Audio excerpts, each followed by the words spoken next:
Thank you, Macy, for the really, really kind invite.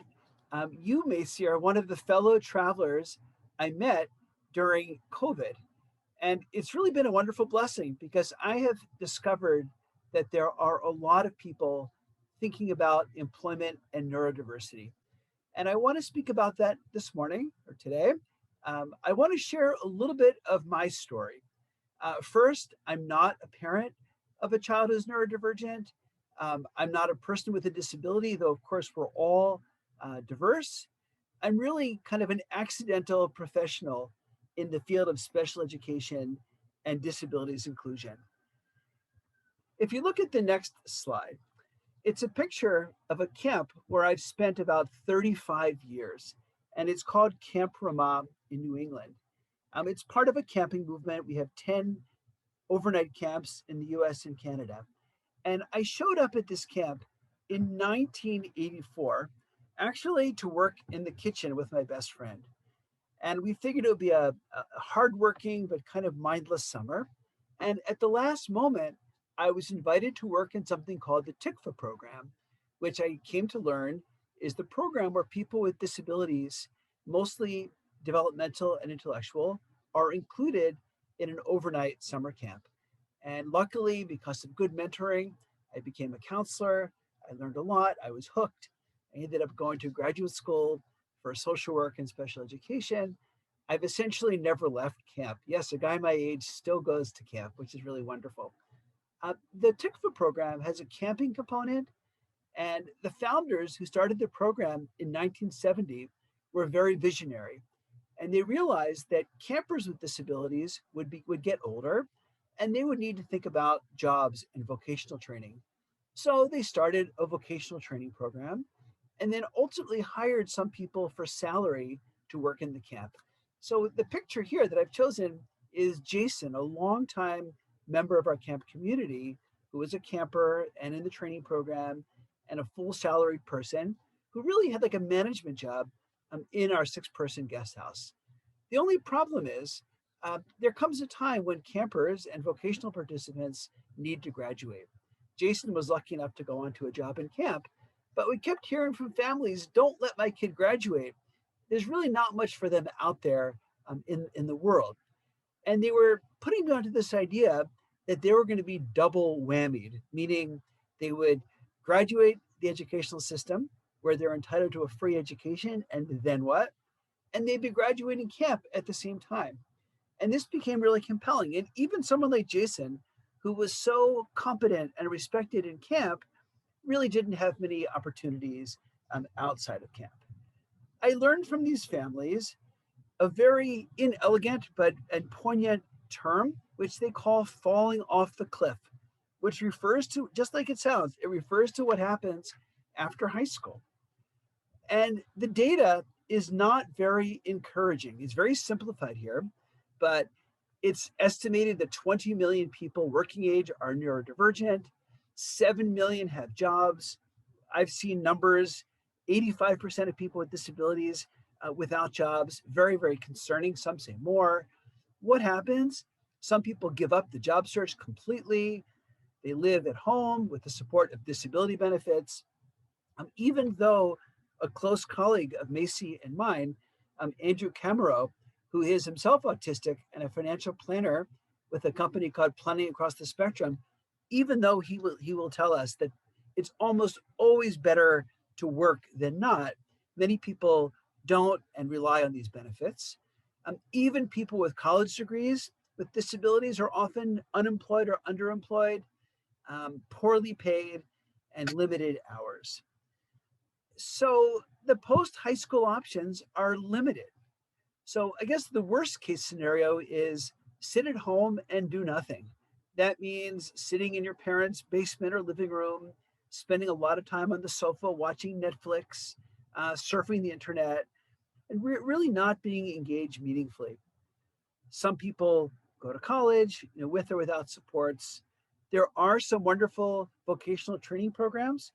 Less than a mile from my home in New Haven, Connecticut, we have Chapel Haven, which is also in Arizona, which is wonderful for job training and employment. And some people do luckily go on to actual employment.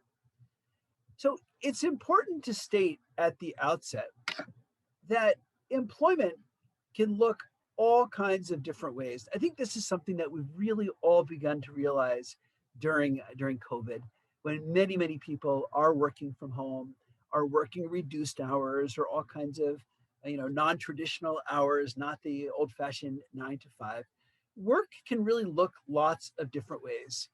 So on this slide, I took a stab at what that can look like. It can be part-time, it can be full-time, it could be an internship. Sadly, there are way too many people who have what are called volunteer jobs, which really should be for pay because they're doing the same type of work. They can be predictable, regular hours. They can be flexible hours. They can be at a job site or work from home, and they can be customer facing, like in this picture below, where you're actually interacting with customers. Or if you prefer, they could be, out of, back room or kind of out of view of customers. And this is not just something that people with disabilities or neurodivergent should be thinking about. All of us make choices. You may choose to be an accountant working indoors. You may choose to be selling products to a customer. You may want to be a surfing instructor or a tennis pro. Those are all very different choices in very different settings with different hours. So, how did I get started in this area trying to find job sites? Of course, I said that it came from my camp experience and hearing families talk about their desperation about what happens next. But I heard a story about a wonderful company in Long Island City, New York at the time, and it was called Love Michaels Granola Company. And it was started by an ear, nose, and throat doctor, Dr. Lisa Liberator, and her husband. And they figured, they were paying college tuition for another child. For that same tuition, they could start a company and train 4 people with autism in a very meaningful job. And they came up with a granola company. And this is a really wonderful model. I went to visit, and you'll see later I have a whole website of these jobs. But I was very taken by it, and I said, Lisa, where do you find out about other types of businesses like this? So she put me on to what's on this slide, a Facebook group called Autism Entrepreneurship. There are several similar groups like this if you search, but I got my start there. And I spent a couple of days really combing through all the posts to find out what are the types of jobs that exist for people with autism and other disabilities. But I also found a lot of desperate parents saying things like, my son likes magic cards. He's 25. What's he going to do the rest of his life? So I combed that site, and then I was able to get a small grant. And through word of mouth, through online search, through hearing from people, asking a lot of questions, I began to discover that there are a lot of either disability-owned businesses or disability-friendly and employing businesses across the country and around the world. But we'll keep this talk to the U.S. So, what did I find? Okay, I found that there are many options in many industries and in many states. And I'm really trying to put together this complete map. And you see that my website has the beginnings of that. I have about 30 places that I visited and that I've asked the owners to meet with me to tell me some of the lessons learned. That's also on my website. Um, and, you can see the place on the top left. These are not mentioned in this talk, but the top left is a resale store for American Girl dolls. Next is John from John's Crazy Socks. And the below is probably the best pizza store in the country. It's called Smiling with Hope Pizza in Reno, Nevada. Okay, but I'm going to keep tonight's talk really narrowly focused. That was Macy's request to really mostly work from home businesses. Okay. But the point in this slide is that there are so many options. There are granola companies and sock companies and cafes and car washes and people with disabilities working in quality assurance and cybersecurity. We should get rid of this horrible notion that I once heard that there are 5 F's for people with disabilities. I've heard 8 F's, that people with disabilities do things in the fields of folding, filing, flowers, filth, and other things like that. And this talk is about the opposite. It's about really exploring amazing, amazing places. So the rest of this talk will focus on 15 places that I've identified across regions and areas. This talk could have covered 100. Okay, that's beyond the scope here. I'm not a paid spokesperson who gets a commission from any of these places. They're just really places that I've really been taken by. So I begin with Big Al's Best in Milpitas, California, which is around San Francisco. And it was really one of the first places that I visited. And I was really taken by it because this is a mom who really helped her son carve together meaningful work across a number of different areas. And the picture on the left is Al doing an internship at a senior citizen center, putting out lunch several days a week. The picture on the bottom right is making one of his specialties with his mom is making toffee from home, which is for sale. At the time, he had worked in a garden supply store across the street from the senior center. And also, he's very gifted at doing calligraphy. And they would oftentimes make cards and things like that, which they would sell locally. So this was one person that really caught my attention, really looking at your child's strengths and coming up with a variety of different things that he or she can do. Then in my journey, I came across Purely Patrick and his amazing mother, Mary Ann. So now we're going very far across the country east to Stowe, Vermont. And if you are a skier or a lover of the beautiful mountains and outdoors, this is close to the Ben and Jerry's factory. If you're ever in this part of the country, they have free tours and samples. But this family operates a bed and breakfast. And their son, Patrick, is considered one of the most disabled in the state of Vermont. Fortunately, Vermont provides a lot of support services. He's nonverbal. He has vision issues and motor issues. And as the mother described it, his the thing he was able to do, they call this hand farts. He was able to use his hands like this, and they were able to use that to generate a machine that would measure out quantities of things like flour or beans or things like that. And they turned this into a whole business of pre-measured kits. And you can see on the bottom left, beautiful kits that get shipped out to you to do things like make a soup quickly or to make brownies or bird seed assortment for birds. And I was really taken by this is a person who on one hand seems to be so disabled, but they've really found the right job for him. And they have a beautiful map of all the places in the country where they shipped out their product. Now, the next one is not, technically it's not an at-home business, but with Macy's permission, I wanted to add this. It's called the Joy Do Foundation. Joy Do are the English translations of the Hebrew names of the two nonverbal autistic sons of the founders. And these very creative parents said, they're sick and tired of people saying that nonverbal equals low intelligence because they knew that their sons were quite intelligent. And they really set out to prove that and to set up a high level, meaningful employment program for people like their sons. And what did they do? They created the Joy Do Foundation, where they train people mostly with autism, but other disabilities to do things like read mammograms, building on some people's tremendous visual spatial skills, cybersecurity, robotics, sound engineering, pattern recognition, medical imaging, digital content management. And they've chosen to do this kind of in-house where they can support their workers. And if you're reading mammograms, it doesn't matter if you're sending the results across the street to a hospital or across the world. Now, the next two businesses I'm going to talk about, I'm a little biased. These were people who are campers in my camp program at Camp Vermont in New England. Alexa lives in Long Island, New York. And Alexa loves baking and cooking, and she loves Oreos. And she took a very simple concept. She basically dips Oreos into melted chocolate and can put there with a color printer that's edible, where it's not paper, but it's like frosting or icing.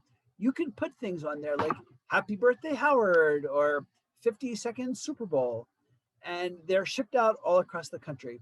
So this is a one-person business out of the kitchen of her house. These two guys, Jacob on the left and Oriel on the right, were campers in the vocational program at my camp. They both worked in the office, in the mailroom, and they took a liking to office jobs. But back in their civilian life in Maryland, Jacob was working at a FedEx Kinko's. Oriel was working in a college cafeteria. And then COVID came, and they both found they were out of work. And their parents, their moms who were friends, they really spoke with them at length. What did they like to do? They realized everybody's cleaning their houses during COVID, getting rid of clothes and donating and going through old papers, hence the need for a shredding company. So they started Shred Support. Now, this is a business I have not visited, but next time I'm in Alabama, I will definitely get there because who doesn't like ice cream? This is Hunter Norwood is a young man with Down syndrome. He's the CEO of the company. And this ice cream truck can show up at your company picnic or at your church or synagogue event. And they have a very nice selection of ice cream. So if you happen to be in Alabama, or if you want to create something similar in your state, it's even more important. This seems like a very replicable concept. So now we're in Alabama, and then we're going to go back to California. And this is something that I discovered in my online search. I have not met Jasmine yet, but I was taken by Jasmine. Jasmine likes to sew. This is considered on the site, it's called a not-for-profit business. And they make one-of-a-kind family keepsakes like you see in the picture.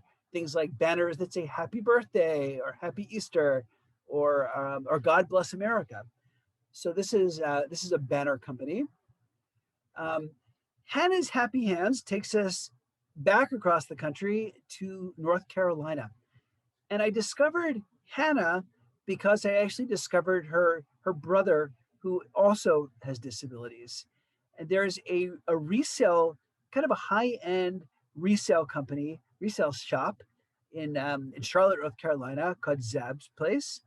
And that in the different parts of Zab's Place, people with disabilities sell to customers.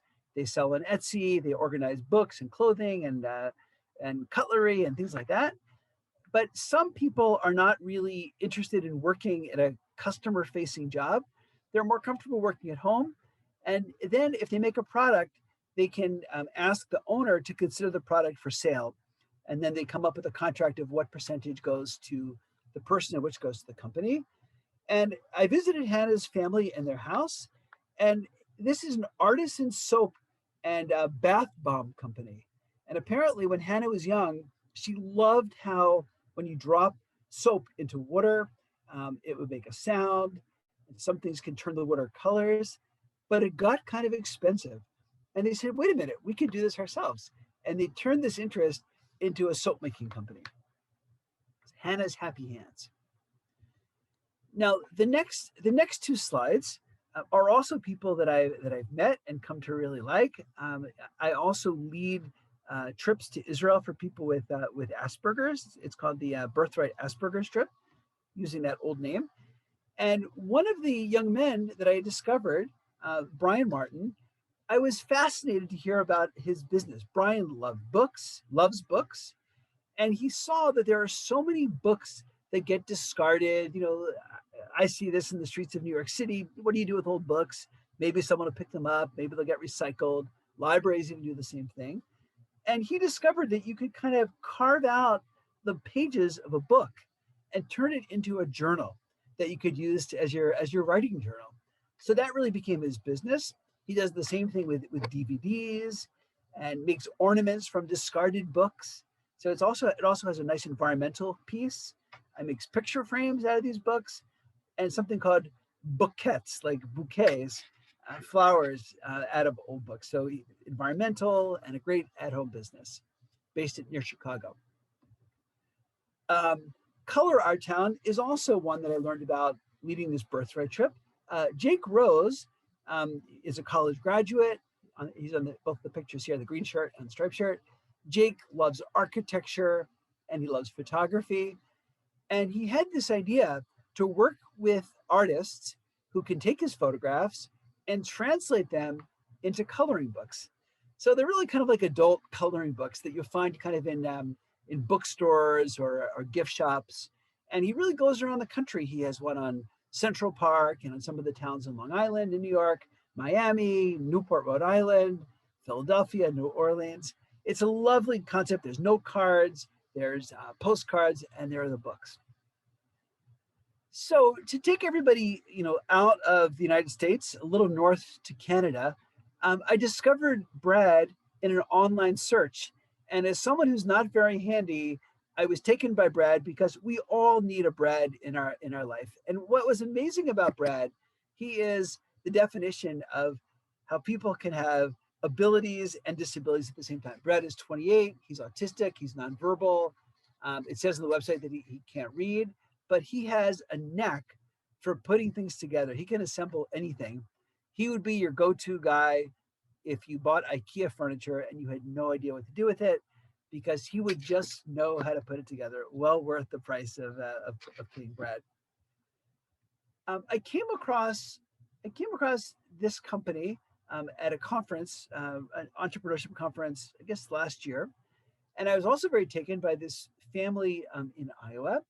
And ever try to start a campfire or your grill or something like that? It's not so easy, or a wood stove. So Daniel, who is autistic, had this idea to make like a fire, something that will start a fire with no problem. So he collects recycled materials. So it becomes a community project. It becomes a recycling project. People donate cardboard egg cartons and candle wax. And he works his magic and puts it into these fire starters. And speaking of magic, we actually have an autistic magician who is awesome, Cody Clark. I have a feeling you may hear from him or hear more about him later on. But Cody is a go-getter. He is he in the pre-COVID days, he was flying all over the country to do magic tricks and magic classes in person. He did what everybody did. He quickly pivoted. He learned how to do this online. He really hustled a lot of business, and which is wonderful. I've seen when I interviewed him, he couldn't resist doing some magic during our interview, which I thought was amazing. So no, don't just tell, but show. Cody also does special shows that focus on disabilities, a different way of thinking, autism advocacy, adult transition planning. Again, I'm not a paid spokesperson, but he is someone you should definitely get to know. Cody also loves trains, and he has a special conductor Cody show.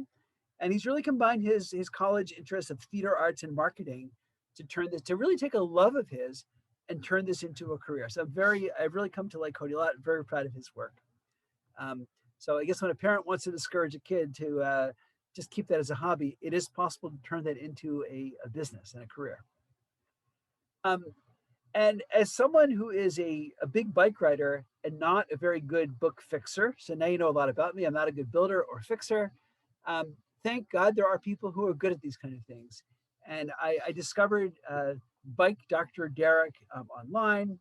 It says that he's autistic and has cerebral palsy. He always loved watching things spin.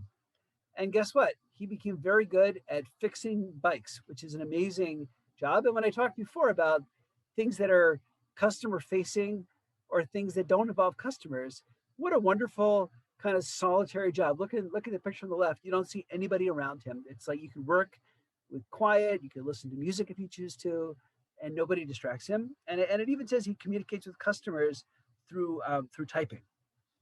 So I wanted, for the last business, I want to take you far away from where the other ones were. I want to take you to Israel. And I was in Israel a couple weeks ago, and I met these terrific guys who started a company called Doggies Dog Walking Service.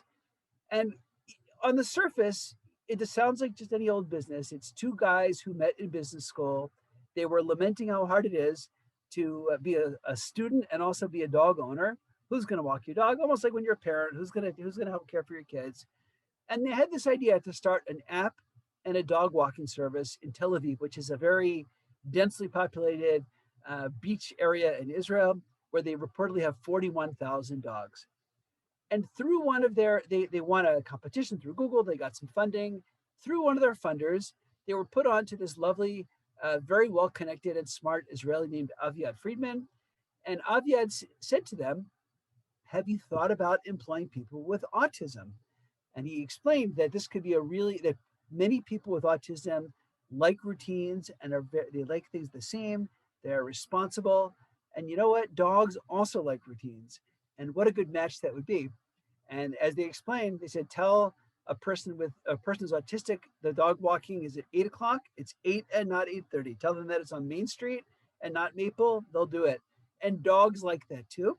So they now are striving to be one of the top employers in Israel of people with disabilities, and they're looking to expand to other countries and other cities where they have a lot of dogs. So though that is my roundup of 15 places that I think are terrific.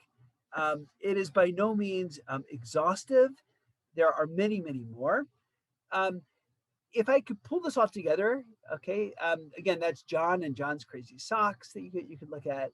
The message is really quite simple. Other than what I said at the beginning, start when your child is really young. It's never too early to think about what comes next, whether it's employment or whether it's about benefits or housing. Never too early to start thinking. But when you're thinking about jobs, think outside of the box. There are lots of creative options. There are a lot of resources around. If your child likes animals, don't hesitate to talk to the owner of the pet store or the veterinarian in your church or in your kids' school. And don't be afraid to just try something. Like with any of us, you can go down a certain career path and you can change. We thank God we live pretty long. You can change careers, and that's really, really okay. And I think I could have done an entire talk. I'm sure you'll hear about this more in these courses about why do people work. And we all know that working is not only for the salary, though that's important. It engages us intellectually. It makes us more healthy. It engages us socially. So there are so many reasons that people should have jobs and really crave having jobs. So I will end here, and I will apologize for not being able to be here in person with you as much as I would have liked to. This is really, for anybody who works in the summer camp world, this is the season. And the camp I'm about to fly out to is in Northern California, and camp starts really soon. So I will be busy with staff week and campers coming. And as you can imagine, parents are very happy and campers are very happy that most camps around the country will be opening. And that was not the case 1 year ago. So I'll end on that very positive note. And I would be very, very happy if you wanted to write with questions, if you wanted to call or text. My website has a lot of that information about job resources. Thank you very much for this opportunity to be part of this class.